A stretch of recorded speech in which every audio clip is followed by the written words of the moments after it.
Hi നമസ്കാരം എല്ലാവർക്കും നമ്മുടെ മറ്റൊരു പുതിയ വീഡിയോയിലേക്ക് വീണ്ടും സ്വാഗതം.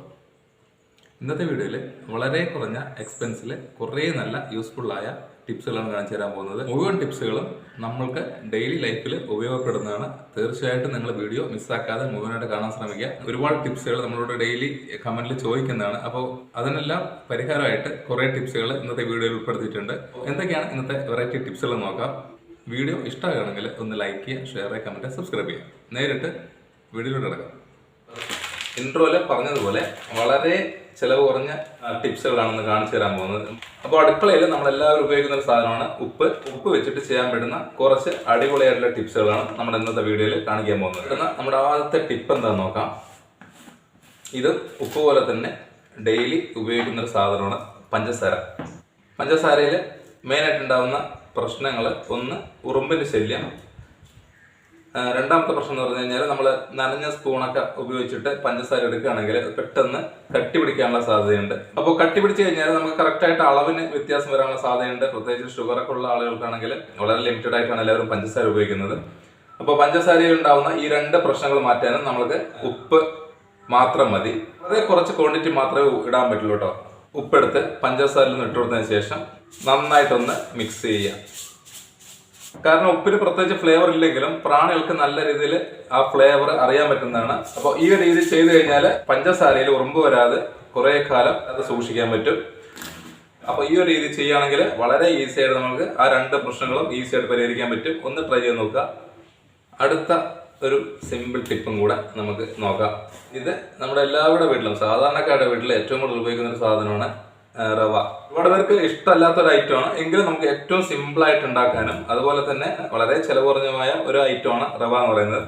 ഫംഗൽ ബാധ ഉണ്ടാവാൻ സാധ്യതയുള്ള ഒരു പൊടി എന്ന് പറഞ്ഞു കഴിഞ്ഞാൽ റവയാണ്. അപ്പോൾ നമ്മളത് ശ്രദ്ധിച്ച് ഉപയോഗിക്കുക. ഇനി മുതൽ നിങ്ങൾ റവ കുറച്ച് ക്വാണ്ടിറ്റി കൂടുതൽ വാങ്ങി വെച്ചാലും നമുക്ക് ഫംഗൽ ബാധ ഇല്ലാതെ ഉപയോഗിക്കാൻ പറ്റും. അപ്പോൾ അതിന് നമ്മൾക്ക് ഉപ്പ് വളരെ ഉപയോഗപ്രദമാണ്.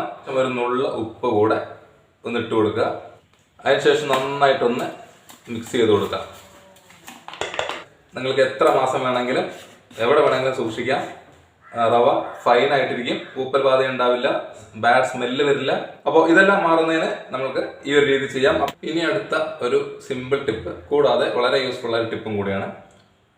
നമ്മുടെ അടുക്കളയിൽ ഇമ്പോർട്ടൻ്റ് ആയ ഒരു ഐറ്റമാണ് കാസറോൾ. നല്ല ചൂടോടെ ഫ്രഷോടെ നമുക്ക് ഉപയോഗിക്കാൻ പറ്റും.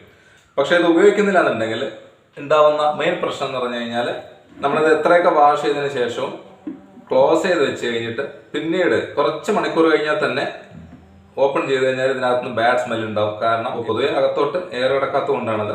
2-3 ദിവസം ഉപയോഗിക്കുന്നില്ല എന്നുണ്ടെങ്കിൽ ചെറിയൊരു പാത്രത്തിൽ ഉപ്പെടുത്തതിന് ശേഷം ഇതുപോലെ കാസറോളിൻ്റെ ഉള്ളിലോട്ട് വെക്കുക. അപ്പോൾ ഇത്രയും വലിയ ക്വാണ്ടിറ്റി വേണ്ട, ഞാൻ വീഡിയോയിൽ കാണിക്കാൻ വേണ്ടി എടുത്തു എന്നല്ലോ കേട്ടോ. ചെറിയൊരു സ്പൂണ് ധാരാളമാണ്. അതിനുശേഷം നമ്മൾ ക്ലോസ് ചെയ്ത് വെക്കുക. ഒരാഴ്ചയോ അല്ലെങ്കിൽ ഒരു മാസമോ നമ്മൾ ഉപയോഗിക്കാതെ വെക്കുകയാണെങ്കിൽ നമ്മൾക്ക് തുറക്കുന്ന സമയത്ത് ആ ബാഡ് സ്മെല്ല് ഒട്ടും ഉണ്ടാവില്ല. നിങ്ങൾക്ക് ഇതിലേത് ഭക്ഷണം വേണമെങ്കിലും നമുക്ക് ആക്കി വെക്കാം. വളരെ സിമ്പിളായിട്ട് ചെയ്യാൻ പറ്റുന്ന ഒരു അടിപൊളി ടിപ്പാണ്. ഇനി വെരി വെരി ഇമ്പോർട്ടൻ്റ് ആയ ഒരു ടിപ്പാണ് കാണിച്ചു തരാൻ പോകുന്നത് കേട്ടോ. അപ്പോൾ മിക്സി ഉപയോഗിക്കാത്ത ആളുകൾ ഇന്നത്തെ കാലത്ത് കുറവായിരിക്കും. നമ്മൾ ഡെയിലി ഉപയോഗിക്കുന്ന ഒരു ഐറ്റമാണ് മിക്സി എന്ന് പറയുന്നത്. ഇത് കുറച്ച് പഴക്കം ചെന്ന് കഴിഞ്ഞാൽ ഇതിൻ്റെ ബ്ലേഡിന് മൂർച്ച കുറയും. അപ്പോൾ എന്ത് സാധനം അരക്കുകയാണെങ്കിലും ഒരുപാട് സമയം വേണ്ടിവരും. അപ്പോൾ കറണ്ട് ബില്ല് നല്ല രീതിയിൽ കൂടുന്നതാണ്. അപ്പോൾ ഇനി മുതൽ നിങ്ങളുടെ വീട്ടിൽ ജാറിലെ ബ്ലേഡ് മൂർച്ച കുറഞ്ഞിട്ടുണ്ടെങ്കിൽ വളരെ ഈസി ആയിട്ട് ചെയ്യാൻ പറ്റുന്ന ഒരു സിമ്പിൾ ടിപ്പാണ്. ഈ ഒരു ടിപ്പിന് പൊടിയുപ്പ് ഉപയോഗിക്കുന്നതിനേക്കാളും ഇതുപോലെ കല്ലുപ്പ് ഉണ്ടെങ്കിൽ അത് ഉപയോഗിക്കുന്നതാണ് ഏറ്റവും ബെസ്റ്റ്. കാരണം ക്വിക്കായിട്ട് റിസൾട്ട് കിട്ടണമെങ്കിൽ കല്ലുപ്പാണ് ഉപയോഗിക്കേണ്ടത്. ഇനി കല്ലുപ്പ് ഇല്ലെങ്കിൽ നമുക്ക് പൊടിയുപ്പ് ഉപയോഗിച്ചാൽ കുഴപ്പമില്ല. നമ്മളത് ആ കല്ലുപ്പ് മിക്സിയുടെ ജാറിലോട്ട് ഇട്ടു. ഇതൊരു 10-15 സെക്കൻഡ് നല്ല രീതിയിലൊന്ന് കറക്കിയെടുക്കുക. ഇങ്ങനെ ചെയ്യുകയാണെങ്കിൽ ജാറിന്റെ ബ്ലേഡ് നല്ല രീതിയിൽ മൂർച്ച കൂടുന്നതാണ്. പൊടിയുപ്പ് ഉപയോഗിക്കുന്നെങ്കിൽ കുറച്ച് സമയം കൂടുതലൊന്ന് കറക്കിയാൽ മാത്രം മതി. കറക്കിയെടുത്തതിന് ശേഷം നിങ്ങൾ മിക്സിയുടെ ജാർ ഒന്ന് നോക്കുകയാണെങ്കിൽ നല്ല രീതിയിൽ മൂർച്ച കൂടിയിട്ടുണ്ടാവും. അല്ലാതെ മൂർച്ച കുറഞ്ഞു എന്ന് പറഞ്ഞ സാഹചര്യത്തിൽ തന്നെ ബ്ലേഡ് മാറ്റാനൊന്നും പോകണ്ട. ബ്ലേഡ് മാറ്റുകയാണെങ്കിൽ നല്ല എക്സ്പെൻസീവ് ആണ്. കാരണം ഫുള്ള് സെറ്റായിട്ട് നമുക്ക് മാറ്റേണ്ടി വരും. 10 സെക്കൻഡ് കൊണ്ട് തന്നെ നമുക്ക് പുതിയ ജാർ ഉപയോഗിക്കുന്ന ആ ഒരു ഫീൽഡിൽ നിങ്ങൾക്ക് എന്ത് വേണമെങ്കിലും അരയ്ക്കാനോ പൊടിക്കാനോ പറ്റും. അപ്പോൾ എല്ലാവരും ഒന്ന് മറക്കാതെ ട്രൈ ചെയ്ത് നോക്കുക.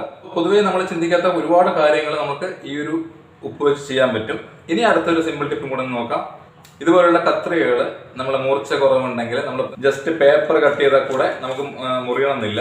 അപ്പോൾ ഇതുപോലുള്ള മൂർച്ച കുറഞ്ഞ കത്രികകളുണ്ടെങ്കിൽ നമുക്ക് ഈസി ആയിട്ട് മൂർച്ച കൂട്ടാൻ ഈ ഒരു രീതിയിൽ ചെയ്താൽ മാത്രം മതി. ഒരു പാത്രത്തിൽ ഉപ്പെടുക്കുക, അതിലോട്ടൊരു 5 മിനിറ്റ് ഇതുപോലെ ഒന്ന് ആക്കിയെടുക്കുക. അപ്പോൾ ഇതുപോലെ ചെറിയ കത്രിക എന്നല്ല, നിങ്ങൾക്ക് ഏത് തരം കത്രികകളും നമുക്ക് ഈ ഒരു രീതിയിൽ മുറിച്ച് കൂട്ടാൻ പറ്റും. അപ്പോൾ കത്രിക മാത്രമല്ല, നമ്മളെല്ലാവരും ഉപയോഗിക്കുന്ന അടുത്തൊരു സാധനമാണ് നെയിൽ കട്ടർ. അപ്പോൾ നെയിൽ കട്ടറിലാണെങ്കിൽ നമ്മൾ പൊതുവേ മൂർച്ച കുറഞ്ഞു കഴിഞ്ഞാൽ ഉപയോഗിക്കാതിരിക്കുകയാണ് പതിവ്. പക്ഷെ അതിൻ്റെ ഒന്നും ആവശ്യമില്ല. നമ്മൾ ഈ ഒരു ടിപ്പ് നെയിൽ കട്ടറിൽ ഒന്ന് ചെയ്ത് കൊടുക്കുക. പുതിയ നെയിൽ കട്ടർ ഉപയോഗിക്കുന്ന അതേ രീതിയിൽ തന്നെ നമുക്ക് ഈ നെയിൽ കട്ടറും ഉപയോഗിക്കാൻ പറ്റും. സിമ്പിളാണ്, അതുപോലെ തന്നെ എഫക്റ്റീവായ ടിപ്പുകളാണ്. മറക്കാതെ ഒന്ന് ട്രൈ ചെയ്ത് നോക്കണേ ഫ്രണ്ട്സ്. അടുത്ത അടുക്കളയിലെ ഇമ്പോർട്ടൻ്റ് ഐറ്റമാണ് വെളിച്ചെണ്ണ. പ്രത്യേകിച്ചിട്ട് മലയാളികൾ എല്ലാവരും വെളിച്ചെണ്ണയാണ് ഉപയോഗിക്കുന്നത്. നല്ല വിലയുള്ള ഒരു ഐറ്റം കൂടിയാണ്. ഇപ്പോൾ ഏകദേശം 300 രൂപയുടെ അടുത്തായിട്ടുണ്ട് 1 ലിറ്റർ വെളിച്ചെണ്ണയുടെ വില എന്ന് പറയുന്നത്.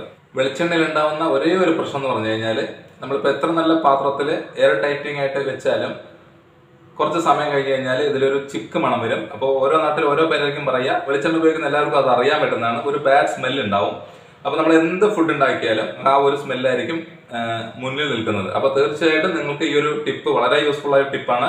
അതായത് മുടിയിലൊക്കെ ഉപയോഗിക്കുകയാണെങ്കിൽ ഒന്ന് ശ്രദ്ധിക്കണം. കാരണം ഉപ്പ് തട്ടിക്കഴിഞ്ഞാൽ മുടി പൊഴിഞ്ഞു പോകാനുള്ള സാധ്യതയുണ്ട്. അപ്പോൾ ഇനി മുതൽ വെളിച്ചെണ്ണ വാങ്ങിയിട്ട് നിങ്ങൾ ഉപയോഗിക്കുകയാണെങ്കിൽ, നമ്മൾ പാക്കറ്റിൽ നിന്നൊക്കെ പൊട്ടിച്ച് കഴിഞ്ഞാൽ എത്ര ക്വാണ്ടിറ്റി ആണെങ്കിലും നമുക്ക് അതിലോട്ട് കുറച്ച് ഉപ്പിട്ട് കൊടുത്തു കഴിഞ്ഞാൽ ഒരു ബാഡ് സ്മെല്ല് പൂർണ്ണമായിട്ട് ഒഴിവാക്കാൻ പറ്റുന്നതാണ്. പല രീതിയിലും പല ആളുകൾ പല ടിപ്സുകൾ ചെയ്യുന്നുണ്ട്. അതിനേക്കാളും സക്സസ് ആയ ഒരു ടിപ്പാണ് ഉപ്പ് വെച്ച് ചെയ്യാൻ പറ്റുന്നത്. അപ്പോൾ ഇനി മുതൽ നിങ്ങൾ വെളിച്ചെണ്ണ വാങ്ങിക്കഴിഞ്ഞാൽ ഉടനെ തന്നെ ഈ ഒരു രീതിയിൽ ട്രൈ ചെയ്ത് നോക്കുക. എത്ര മാസങ്ങൾ വേണമെങ്കിലും ഫ്രഷ് ആയിട്ട് തന്നെ ഉപയോഗിക്കാൻ പറ്റും. ഇനി അടുത്ത ഉപ്പ് വെച്ച് ചെയ്യാൻ പറ്റുന്ന ഒരു സ്പെഷ്യൽ ടിപ്പാണ്. ഫ്രിഡ്ജിൽ നോൺ വെജൊക്കെ വെക്കുകയാണെങ്കിൽ ശ്രദ്ധിക്കേണ്ട ഒരു കാര്യം എന്ന് പറഞ്ഞു കഴിഞ്ഞാൽ, ഫ്രിഡ്ജിനകത്ത് ഒരു ബാഡ് സ്മെല്ല് എപ്പോഴും ഉണ്ടാവും. പ്രത്യേകിച്ച് മീനൊക്കെ ആണെങ്കിൽ നല്ല രീതിയിൽ ആ സ്മെല്ല് ഉണ്ടാവും. പച്ചക്കറികൾ വെക്കുകയാണെങ്കിലും അതിനും അതിൻ്റെതായ ഒരു സ്മെല്ലുണ്ട്. അപ്പോൾ എല്ലാം കൂടെ ഒരു മിക്സ് ആയിട്ടുള്ള ഒരു സ്മെല്ലായിരിക്കും ഫ്രിഡ്ജ് തുറക്കുമുണ്ടാവുക. അതെല്ലാവർക്കും അറിയുന്ന ഒരു കാര്യമാണ്. അതുപോലെയുള്ള പ്രശ്നങ്ങൾ മാറാൻ നമുക്ക് ഏറ്റവും ചെയ്യാൻ പറ്റുന്ന ഒരു സിമ്പിൾ ടിപ്പാണ്. ചെയ്യേണ്ടത്, ഒരു ചെറിയൊരു പാത്രത്തിൽ ഇതുപോലെ ഉപ്പ് ആക്കിയിട്ടതിന് ശേഷം ഫ്രിഡ്ജിൻ്റെ ഏതെങ്കിലും ഒരു പോർഷനിൽ വെക്കുക. ഈ ഒരു രീതിയിൽ നിങ്ങൾ ചെയ്യുകയാണെങ്കിൽ നിങ്ങൾക്ക് ഏത് സാധനങ്ങൾ വേണമെങ്കിലും ഫ്രിഡ്ജിൽ എത്ര കാലം വേണമെങ്കിലും സൂക്ഷിക്കാം. ഉപ്പിനുണ്ടാകുന്ന ഒരു ക്വാളിറ്റിയാണ്, അതായത് ബാഡ് സ്മെല്ല് പെട്ടെന്ന് അബ്സോർബ് ചെയ്യുന്ന ഒരു ഐറ്റമാണ് ഉപ്പ് എന്ന് പറയുന്നത്. അതുപോലെ തന്നെ നമുക്ക് ഉപയോഗിക്കാൻ പറ്റുന്ന മറ്റൊരു ഐറ്റമാണ് ചായപ്പൊടി. അപ്പോൾ ഈ 2 സാധനങ്ങളിൽ നിങ്ങൾക്ക് ഏത് വേണമെങ്കിലും ഉപയോഗിക്കാം. ബാഡ് സ്മെല്ല് വരുന്നുണ്ടെങ്കിൽ ഉടനെ തന്നെ ഈ ഒരു സിമ്പിൾ ടിപ്പ് ചെയ്ത് വെക്കുക. വളരെ യൂസ്ഫുള്ളായ ഒരു ടിപ്പാണ്. എല്ലാവർക്കും മടിയുള്ള ഒരു കാര്യമാണ്. ഈ ഒരു രീതി ചെയ്യുകയാണെങ്കിൽ നമുക്ക് വളരെ ഈസി ആയിട്ട് ആ ഒരു ജോലി എന്ന് പറഞ്ഞു കഴിഞ്ഞാൽ തീർക്കാൻ പറ്റും. അതെന്താണ് നമുക്ക് നോക്കാം. അപ്പോൾ എല്ലാവർക്കും മടിയുള്ള ഒരു പരിപാടി എന്ന് പറഞ്ഞു കഴിഞ്ഞാൽ നമുക്കിതുപോലെ ബാത്റൂം വൃത്തിയാക്കുക എന്നുള്ളതാണ്. പ്രത്യേകിച്ചിട്ട് ക്ലോസറ്റ്. ബോർവെല്ലിലെ വെള്ളമാണെങ്കിൽ നല്ല രീതിയിൽ കറ വരും. ഇതുപോലുള്ള കറകൾ മാറ്റാൻ നമുക്ക് ഉപ്പ് വെച്ച് ചെയ്യാൻ പറ്റുന്ന ഒരു സിമ്പിൾ ടിപ്പ് പറഞ്ഞുതരാം. ഒരു പാത്രത്തിൽ കുറച്ച് ഉപ്പെടുക്കാം. അതിലോട്ട് ഞാൻ ഒരു നുള്ള ബേക്കിംഗ് സോഡ കൂടി ചേർക്കുകയാണ്. ഇനി അടുത്ത ഒരു ഇമ്പോർട്ടൻ്റ് ഐറ്റമാണ് വിനീഗർ. അപ്പോൾ ഈ ഒരു 3 ഐറ്റവും കൂടെ, അതായത് വളരെ ചിലവ് കുറഞ്ഞ ഐറ്റമാണ്. നമ്മൾ കെമിക്കൽ എന്ന് പറയുന്ന രീതിയിൽ ഒന്നും ഉപയോഗിക്കുന്നില്ല. അപ്പോൾ ഇതുപോലെ ഒരു സ്പൂണ് വിനീഗറും കൂടെ ഒന്ന് മിക്സ് ചെയ്യുക. കെമിക്കൽസ് ഐറ്റമൊക്കെ ഉപയോഗിച്ച് കഴിഞ്ഞാൽ സെപ്റ്റിക് ടാങ്കിലുള്ള ബാക്ടീരിയകൾ നശിച്ചു പോകാനുള്ള സാധ്യതയുണ്ട്. അപ്പോൾ ആ രീതി ചെയ്ത് കഴിഞ്ഞാൽ സെപ്റ്റിക് ടാങ്ക് പെട്ടെന്ന് നിറയുന്നതാണ്. ചെയ്യുന്ന ഒരു രീതിയാണ് ഈ ഒരു ടിപ്പ് എന്ന് പറയുന്നത്. അപ്പോൾ നല്ല നീറ്റ് ആൻഡ് ക്ലീൻ ആയിരിക്കും. അപ്പോൾ നിങ്ങളുടെ വീട്ടിൽ ക്ലോസറ്റിൽ കറകൾ ഉണ്ടെങ്കിൽ തീർച്ചയായിട്ടും ഈ ഒരു സൊല്യൂഷൻ ഒന്ന് ഇതുപോലെ ഒന്ന് ഒഴിച്ചു കൊടുക്കുക. 1 മണിക്കൂറൊക്കെ കഴിഞ്ഞതിന് ശേഷം നമ്മൾ എന്ത് ചെയ്യാന്ന് വെച്ച് കഴിഞ്ഞാൽ,